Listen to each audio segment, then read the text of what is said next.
नमस्कार। आज हम एक बहुत बड़े अपराध के मुद्दे पर बात करेंगे जिस पर हमारे देश के सभी धर्म, जाति और व्यवसाय, सभी नौकरी करने वाले, यानी देश के बड़े से बड़ा और छोटे से छोटा व्यक्ति, यहाँ तक कि भारत के 130 करोड़ लोग प्रभावित हो रहे हैं। ऐसे बड़े अपराध को साइबर क्राइम कहते हैं। आप सभी जानते हैं कि साइबर क्राइम ऐसा क्राइम है जिसने जिस व्यक्ति के साथ भी उसके रुपए की धोखाधड़ी होती है, उसको ये भी नहीं पता होता कि रुपए चुराने वाला उसके शहर, ज़िले, यहाँ तक कि उसके देश का भी है या नहीं।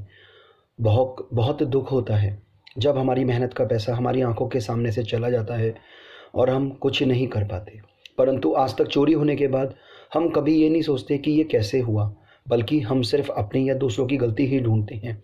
जिस प्रकार पुलिस द्वारा चोर पकड़ने के लिए बैरिकेडिंग का इस्तेमाल किया जाता है, जिससे चोर या तो चोरी ना करे या वहाँ से भाग ना पाए। और जितनी भी हमारी युवा पीढ़ी इस क्राइम की दुनिया में जितनी तेज़ी से जुड़ रही है, और वो ये भी नहीं सोचती कि यदि एक बार उन्होंने चाहे ₹1 का साइबर क्राइम किया हो और उसके बाद यदि क्राइम करना छोड़ भी दे, परंतु जब वो भी आईपी एड्रेस के थ्रू ट्रेस होंगे तो ज़रूर पकड़े जाएंगे। और तब पता नहीं वो हमारे देश के किस महत्वपूर्ण पद पर हों और अपना व अपने परिवार का और उस पद का नाम खराब कर देंगे और हमेशा के लिए चोर ही कहलाएंगे। और वैसे भी अपराध तो अपराध ही होता है, चाहे छोटा हो या बड़ा।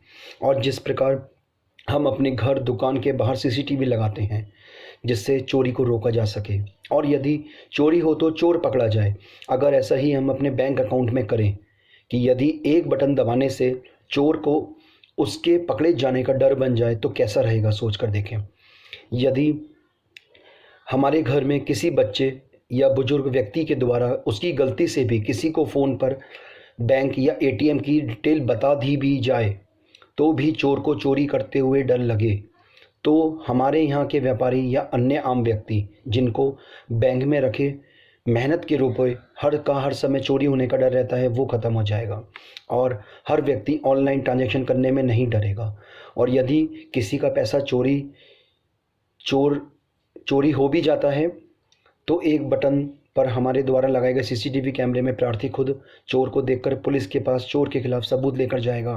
प्रार्थी ये नहीं कहेगा कि पता नहीं चोरी किसने की है, बल्कि ये कहेगा कि इस व्यक्ति ने इस जगह से, इस नंबर से, इस बैंक खाते के द्वारा चोरी की है और इसका एड्रेस ये है। जिससे पुलिस, साइबर सेल, यहाँ तक कि एसटीएफ यानी स्पेशल टास्क फोर्स के लोगों पर साइबर क्राइम के बहुत से चोरी के बढ़ते लोड को हम काफ़ी हद तक कम कर सकते हैं।